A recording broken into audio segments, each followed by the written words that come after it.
दोस्तों, मुझे नहीं पता कि कभी आप बारिशों के मौसम में पहाड़ियों पर घूमने गए हैं या नहीं, लेकिन मैं तो गया हुआ हूँ।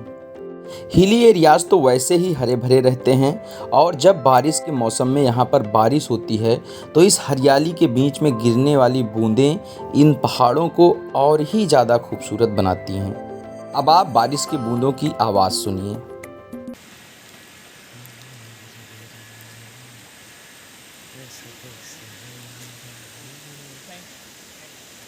तो दोस्तों, मुझे बताने की ज़रूरत ही नहीं है, आप खुद ही समझ गए होंगे कि जब बारिशें होती हैं, जब बूंदें इन हरे भरे पत्तों पर गिरती हैं तो पहाड़ किस कदर बेहतरीन और खूबसूरत होते जाते हैं। जब हम इस दिन निकले थे तो हम एकदम निरुद्देश्य होकर के निकले थे। हमारा कोई डेस्टिनेशन नहीं था, हमें कहीं नहीं पहुंचना था, बस हमें जितना हो सके इन माउंटेन्स को एक्सप्लोर करना था। जैसे जैसे हम अंदर की तरफ जा रहे थे वैसे वैसे हरियाली भी बढ़ रही थी, उसी तरीके से पेड़ों का घनत्व भी बढ़ जा रहा था। मतलब नंबर ऑफ़ ट्रीज़ लगातार अंदर की तरफ इंक्रीज़ हो रहे थे, जंगल घने होते जा रहे थे, जैसे आप देख भी सकते हैं। जहाँ पहाड़ों के ऊपर पेड़ और झाड़ियाँ पानी पाने के बाद खिलखिला रहे थे, वहीं पर पहाड़ अपने ऊपर बहुत सारे बादलों को समेटे हुए थे। दोस्तों, क्या आपने कभी सोचा है कि अगर ऐसे ऊंचे ऊंचे पहाड़ इस दुनिया में नहीं होते तो क्या होता? मैंने बहुत सोचा है। अगर पहाड़ नहीं होते तो लगभग पूरा विश्व जल संकट से जूझ रहा होता, या यूं कहें कि वाटर क्राइसिस से सफ़र कर रहा होता। दोस्तों, इन्हीं पहाड़ों के बीच में से बहुत सारी नदियां निकलती हैं और नदियां अपने साथ बहुत सारा पानी लेकर के आती हैं, जो कि जल का शुद्धतम रूप होता है। जल के शुद्धतम रूप दो ही होते हैं, एक या तो बारिश का पानी, दूसरा या तो ग्लेशियर्स का पानी। तो बारिश का पानी भी इन्हीं पहाड़ियों से आता है, और जो ग्लेशियल वाटर होता है, जब हिमानियाँ पिघलती हैं तो जो पानी आता है वो भी इन्हीं पहाड़ियों से आता है। पहाड़ हवाओं के लिए एक अवरोध की तरह काम करते हैं।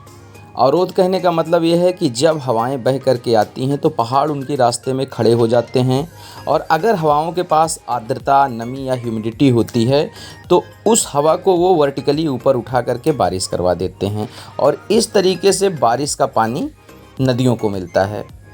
नदियों का यही पानी पीने और खेती के लिए फिर यूज़ होता है। तो दोस्तों, आप ये सोचिए कि अगर ये पहाड़ नहीं होते तो पूरे विश्व में बहुत कम बारिश हो रही होती और पूरा विश्व जल संकट से जूझ रहा होता।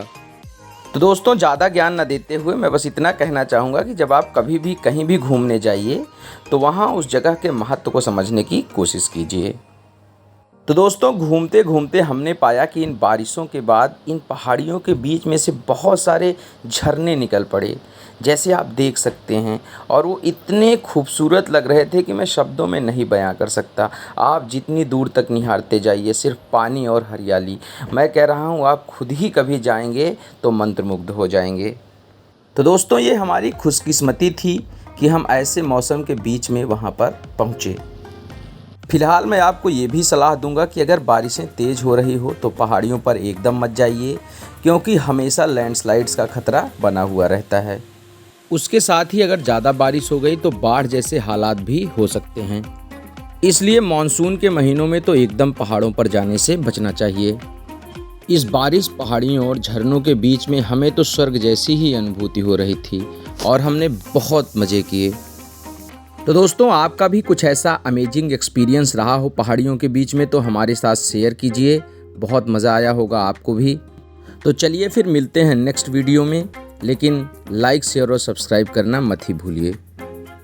प्रकृति ने हमें बहुत कुछ दिया है और इन संसाधनों का संरक्षण हमारी जिम्मेदारी है, तो जिम्मेदार भी बनना है।